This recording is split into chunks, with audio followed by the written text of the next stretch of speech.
Quando Jesus disse que, lá em Mateus, acho que é Mateus 11, vinde a mim os que estão cansados e sobrecarregados, eu vos aliviarei.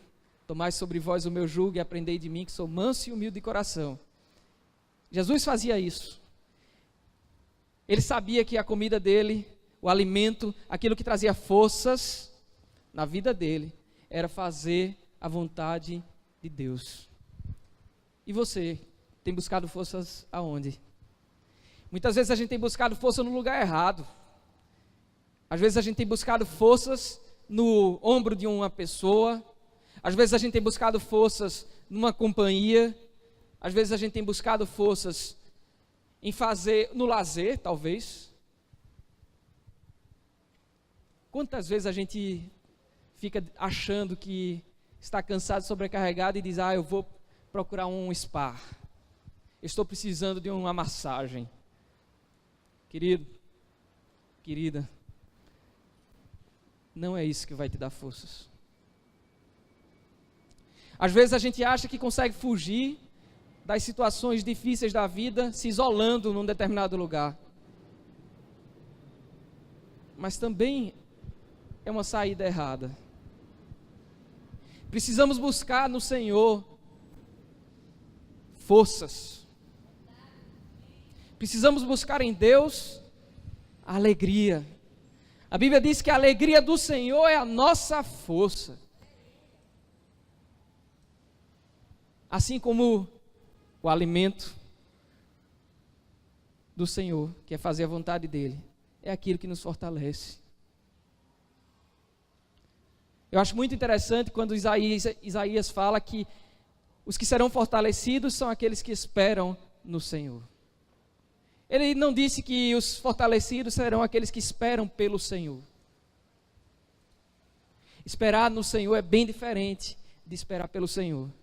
Esperar no Senhor implica em fazer a vontade dEle. Muitas vezes a gente fica batendo cabeça na vida. Nós não escutamos conselhos de ninguém. Nós não escutamos sequer o conselho de Deus. E ficamos abatidos. E vamos questionar a Deus. Deus, por que tudo está acontecendo comigo? Quando na verdade a nossa dieta está completamente errada. Quando uma pessoa quer ficar em forma, o que é que ela faz? Normalmente, dieta, reeducação alimentar. Existe uma dieta que nós precisamos fazer. E é essa que Jesus recomendou aqui. A minha comida consiste em fazer a vontade daquele que me enviou e consumar a sua obra. Essa dieta você não pode esquecer. Tem gente fazendo dieta da lua, dieta paleolítica. Eu vi agora, tem que ter essa paleolítica, tá vendo, Cristo? Dieta sem glúten, sem lactose, né? Tem tantas coisas aí que estão surgindo. Mas nós precisamos aprender a fazer a dieta de Jesus. Fazer a vontade de Deus. Consumar a sua obra. A Bíblia diz que a vontade de Deus é boa, perfeita e agradável, e a gente teima em achar que a nossa é que é. Pare para olhar e perceber o seu tempo de oração. Como é que tem sido? Talvez mais de 80% seja pedir a Deus determinada coisa. Quando mais de 80% deveria pedir a Deus para conhecê-lo mais. Eu quero te conhecer mais, Senhor. Quero te conhecer mais. Esse era o desejo. Moisés queria a presença de Deus. Ele não queria só a promessa de Deus. E muitas vezes a gente só quer a promessa de Deus, a gente não quer a presença de Deus. A gente quer viver a promessa sem experimentar a presença. E não tem como viver a promessa sem estar mergulhado na presença. você precisa ansiar mergulhar na presença de Deus. Você precisa ansiar em fazer essa dieta de Jesus, se alimentar e fazer a vontade do Senhor. Quantas vezes Ele tem falado a você, tem falado a mim, e estamos insensíveis à voz dEle. Quantas vezes perdemos tempo reclamando, murmurando, ao invés de usar o tempo para agradecer, para louvar. Quando a gente manifesta a murmuração ao invés da adoração, a gente está adorando o diabo. É muito triste isso. É até duro, mas murmurar não é adorar a Deus, é adorar o diabo. E talvez esse tenha sido o tipo de adoração, ou esta tem sido a adoração que tem saído dos teus lábios. Só, droga, vida, de novo. Quando o tempo começa a fechar, você já começa a dizer, eita, já vou viver de novo aquilo que eu experimentei no passado. Não, querido, o sol está brilhando. Essa é a diferença dos que esperam no Senhor. Isaías diz lá que subirão com asas como águias. As águias sabem que pode estar o temporal aqui embaixo trovejando, sem o sol brilhar, mas acima das nuvens elas sabem que o sol está brilhando e elas conseguem voar acima das nuvens. Enquanto os outros animais estão enfrentando a tempestade, ela está voando acima das nuvens. Ela consegue enxergar além do que os olhos humanos conseguem ver. E você? O que é que tem limitado a sua visão?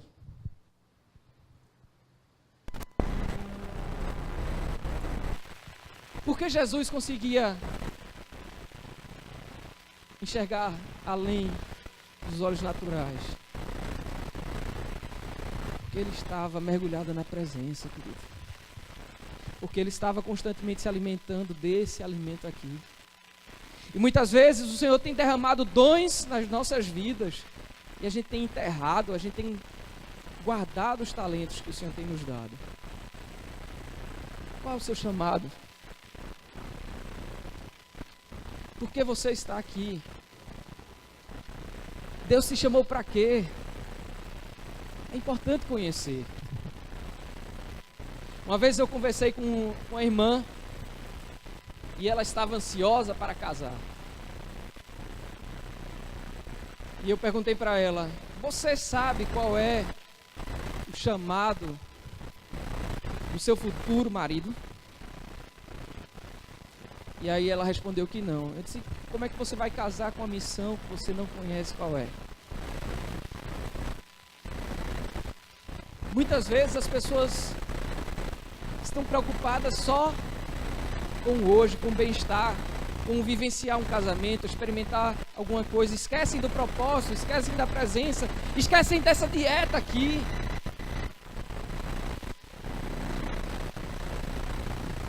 Aliás, é muito comum, depois que casa, todo mundo já disse isso. Eu acho que eu engordei uns mais de 5 quilos depois que eu casei, porque dieta vai embora depois que casa. Mas essa dieta aqui, ela não pode ir embora em momento algum. E tem gente que só faz essa dieta aqui, que Jesus falou, quando está precisando de Deus. Aí não perde uma vigília, não perde um culto, não perde um momento que possa estar com Deus. Por quê? Porque estão precisando. Fazem de Deus uma espécie de pneu de suporte de carro. E quando o pneu fura, vai lá no porta-malas, pega ele e coloca no lugar. A primeira coisa que se faz normalmente, o correto a fazer é consertar o pneu, né, que estava com defeito. Depois que conserta, põe o suporte lá no lugar e diz, fica aí. No dia que eu precisar, eu venho lhe buscar de novo. Não pode ser assim. Queria te convidar a abrir a Bíblia no Salmo 90.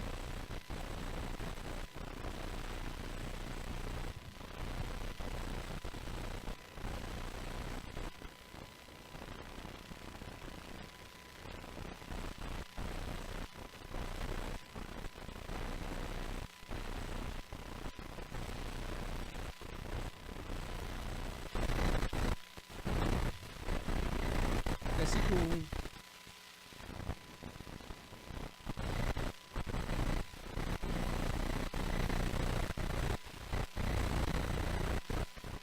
Amém? Esse foi um salmo de Moisés. E ele começou dizendo, aí no versículo 1: Senhor, Tu tens sido o nosso refúgio de geração em geração.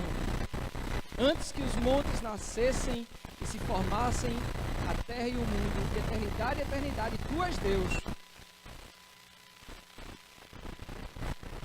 Moisés reconhecia que Deus era o refúgio do povo. E o que é o refúgio? Refúgio é um lugar em que as pessoas retornam a um momento difícil. Não é isso? Aqui não tem furacão, a gente não está acostumado, mas lugares em que há muitas calamidades, quando vem um furacão, as pessoas vão para um determinado lugar. Existe um refúgio, existe um abrigo. E as pessoas normalmente deixam as suas casas e elas se dirigem para esse lugar e conseguem resistir a esse momento difícil que virá. E elas ficam ali para morar ali. Hã?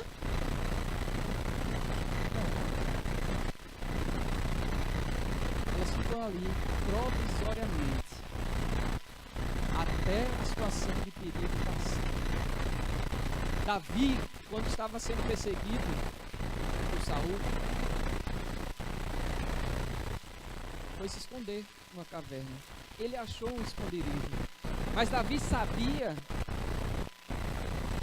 que havia um esconderijo muito maior para a vida dele do que aquela caverna, que era a presença de Deus. Esse era o verdadeiro esconderijo. O fato é que muitas vezes a gente fica colocando Deus apenas como nosso refúgio. Ele de fato é nosso refúgio. Mas eu queria que vocês atentassem para a diferença que existe no Salmo 91.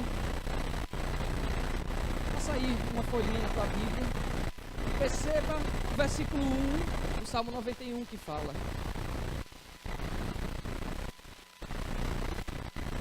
diz aí: o que habita no esconderijo do Altíssimo, a sombra do Onipotente descansará. Diz ao Senhor, meu refúgio e meu baluarte, Deus meu em quem confio. Olha que diferença. O salmista aqui estava dizendo que o refúgio tinha que ser um lugar não só para ser utilizado em momentos de perigo. Ele fala que aquele que habita, aquele que vive permanentemente nesse lugar encontrará descanso. Talvez você hoje esteja aqui sem forças, cansado, sobrecarregado.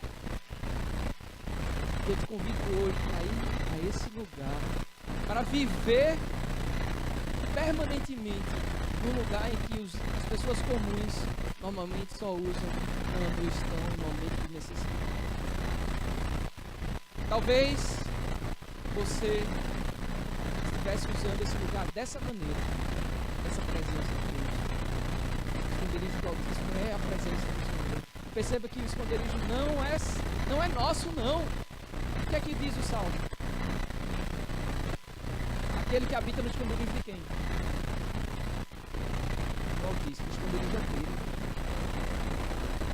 Você, quando era pequeno, ou pequena, certamente tinha um lugar que só você sabia, onde você costumava se esconder quando alguém vinha com cinturão correndo atrás de você, né? Não, Cris? Lá em Vitória não tinha, não? Tinha. Eu lembro que eu morava num sítio e quando eu aprontava,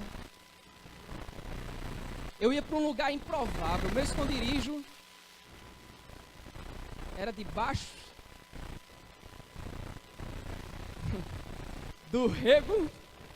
Lá tem uma cocheira, nesse lugar que eu morava. Tinha um rego onde todo cocô das vacas era escoado, né? E meu esconderijo era debaixo desse rego. Não tinha quem me achasse. Era um lugar completamente improvável. Então, quando eu fazia alguma coisa muito errada, e de bonzinho, eu só tinha a cara. Eu aprontava muito e eu corria, a primeira coisa que eu ia fazer era ir para esse esconderijo. E muitas vezes eu aprontava logo que chegava da escola. Eu estudava de manhã, chegava na hora do almoço, almoçava e aprontava uma. E o que eu fazia era correr, né? Não é feito disso louvor não. Correrei para a tua cruz. Não é isso não. Eu corria para o esconderijo, debaixo do rego de cocô. Que coisa horrível, né, Fá? Triste. Mas ninguém me achava. Ninguém me achava nesse lugar. E eu passava lá a tarde toda. E meus parentes ficavam desesperados. Até que quando chegava quase a noitinha, chegava alguém lá nesse lugar. Um primo que era bem amigo. E dizia: Gustavo, pode sair que a barra tá limpa. Tá todo mundo lá preocupado com você. Acha que ia acontecer alguma coisa errada, que você fugiu. Pode chegar lá que não vai ter castigo, que não vai ter pizza, que não vai ter nada. E aí eu saía do esconderijo até o dia que eu aprontasse outra. Muitas vezes era no dia seguinte. O fato é que o que eu queria que vocês atentassem era só para esse detalhe. Quem foi que chegou lá para me chamar? O meu amigo. Querido, como é que você vai querer entrar no esconderijo que não é seu, sem ter amizade, sem ter relacionamento? O esconderijo é do Altíssimo. Como é que você vai entrar no esconderijo do Altíssimo sem se relacionar com Ele, sem ter amizade com Ele? O que Jesus falou? Se me amais, guardareis os meus mandamentos. O amigo não é aquele que só busca no momento que está precisando. O amigo é aquele que se relaciona, vive em constante relacionamento. Para entrar no esconderijo do Senhor é preciso ter relacionamento com Ele. E muitas vezes a gente está querendo usar o esconderijo dele sem ter amizade com Ele. E preste atenção, ter amizade com Ele não significa ter dons. Ter relacionamento com Ele não significa operar milagres no nome dEle. Porque Jesus advertiu a respeito disso. Ele falou que chegará um dia em que muitos dirão: mas Senhor, em Teu nome eu curei, em Teu nome eu expulsei demônios, em Teu nome eu fiz aquilo outro. E Ele: aparte-se de mim, que eu não te conheço. E a palavra conhecer no original desse texto significa o ato mais íntimo que um homem tem com a mulher, um ato sexual. Significa ter uma intimidade profunda. E quando Jesus diz: ó, você fez minha obra, você fez tudo, mas eu não conheço você, eu não tenho intimidade contigo, se afaste. E muitas vezes a gente quer fazer a obra, muitas vezes a gente quer realizar coisas para o Senhor, mas a gente não quer se relacionar com Ele, a gente não quer ter intimidade com Ele. precisa mudar. Precisamos fazer uma dieta diferente a partir de hoje. Precisamos sair daqui com amizade, desejando, assim como tudo na nossa vida, ter um relacionamento íntimo com o Senhor. Às vezes a gente quer ter um relacionamento íntimo com a nossa esposa, um relacionamento íntimo de amizade profunda com o pastor, com um líder de ministério, com o pai, com a mãe. Mas precisamos ansiar por um relacionamento íntimo com Ele. Deseje conhecer Ele.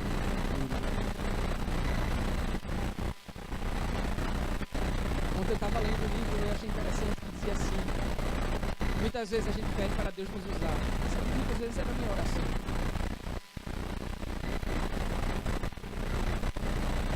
E o autor dizia algo que me deixou notado. Ele disse que certa vez o Senhor falou para a esposa dele: você gosta quando uma amiga sua usa você? Você gosta de se sentir usado por alguém? Alguém aqui gosta?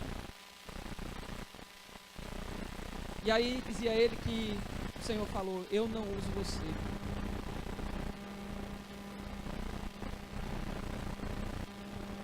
Mas o Senhor quer se relacionar. E quando a gente tem relação com Ele, a gente tem amizade, relacionamento pessoal com Ele, de certa maneira a gente acaba sendo um instrumento nas mãos dele. Mas é algo que flui naturalmente. Muitas vezes a gente faz um esforço imenso para ser um instrumento, quando tudo que a gente precisa é desejar conhecê-lo, desejar ter relacionamento com Ele. Querido, precisamos ansiar mudar nossa dieta, ouvir o que Jesus falou. Queria te convidar a ficar de pé nesse momento.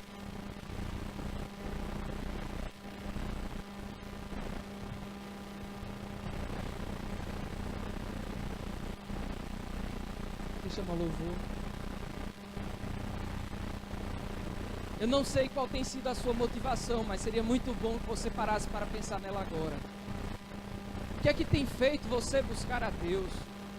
Por que você está aqui hoje? O que é que tem ocupado a sua oração? O que é que Deus tem sido para você? Você tem tido a Deus como refúgio, que de fato Ele é? Você tem habitado, né, no refúgio de Deus? Você tem buscado a Deus quando você precisa, ou você tem buscado conhecer a Deus em todo o tempo? É muito importante que nesse momento você comece a fazer um exame de consciência. Porque um coração quebrantado, o Senhor não rejeitará.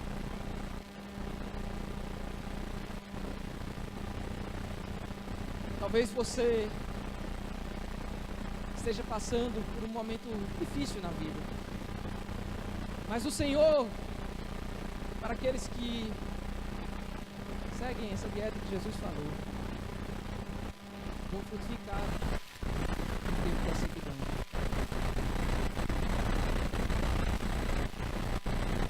Talvez, há um tempo atrás, a sua conta bancária estivesse cheia, seu ministério estivesse completamente vazio. Talvez agora a coisa tenha se perdido.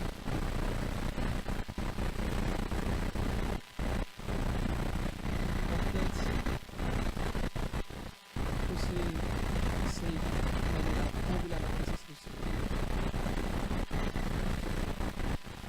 Lembra daquele salmo que diz que assim na força sei lábios, como a terra seca, precisa da chuva, a coração tem sede de ti.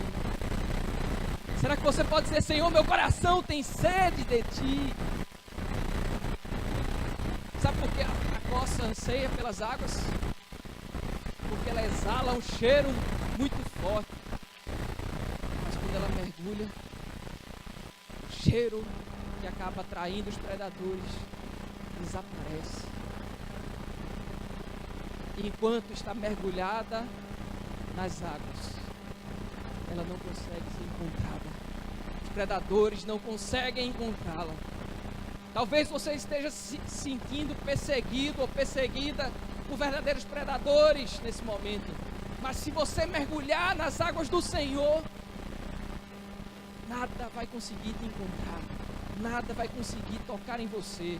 Porque quando a gente está na presença do Senhor, nada pode nos abalar.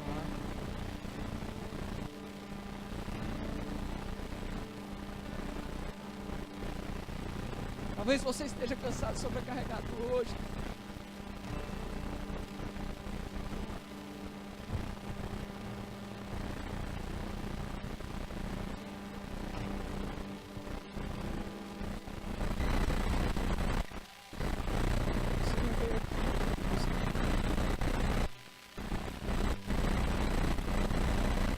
Ele é o teu socorro. Ele é o teu abrigo. Ele é o teu refúgio. Ele é quem te envolve, Ele é quem te abraça. É Ele que supre as tuas necessidades. É Ele que é conforto emocional para você. Mergulha nas águas do Senhor nessa noite. Busca a face dEle. Permita que a presença te envolva.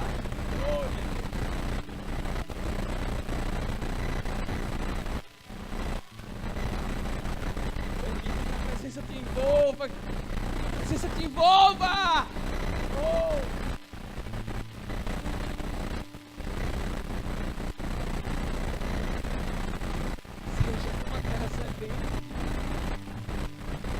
Se arrependa nessa noite. Talvez você tenha buscado a Deus só por interesse.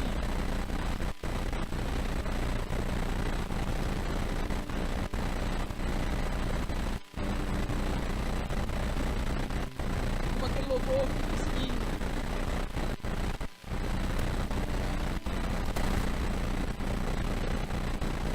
sem você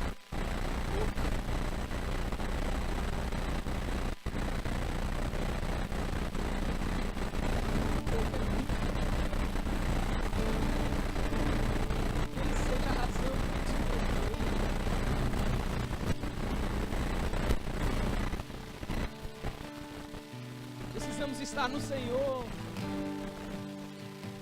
O mundo está aí falando de crise o tempo todo. Mas a promessa do Senhor é que no deserto, na terra seca, frutos surgirão na estação apropriada.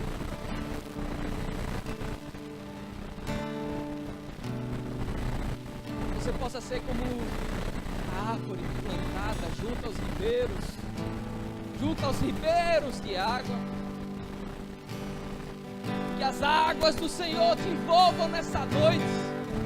Vem, Espírito Santo, nos envolve em tua presença.